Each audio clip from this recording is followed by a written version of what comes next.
Sveiki, kaip žinia, šiandien yra Valentino diena ir aš nusprendžiau nudžiuginti savo meilę. Pažiūrėsim, kaip jinai reaguos ir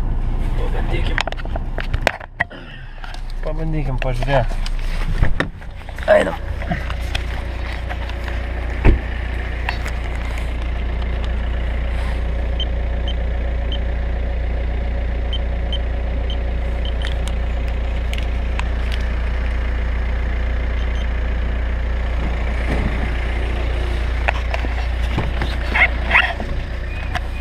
Tai kol kas viskas vyksta pagal planą.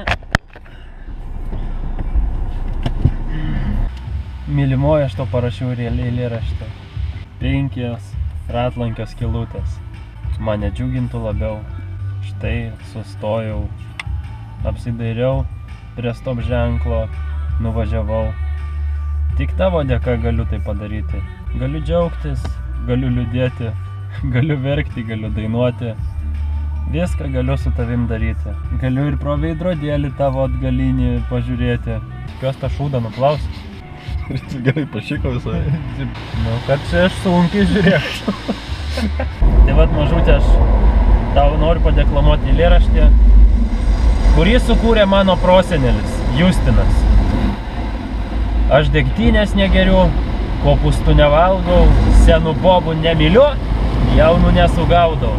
Aš degtinės negeriu, kopūstų nevalgau, senų bobų nemyliu, jaunų nesugaudau. Ramtadrylia oilė, ramtadrylia oilė, ramtadrylia oilė, jaunų nesugaudau. Nuvalė šūdą. O, šūdą nuvalė. Gerai. Valio. Mažytė, ar džiaugiesi? Oi, kaip fainai, kaip širdį glosto, kad tavo visas triūsas nenuėjo per nieką.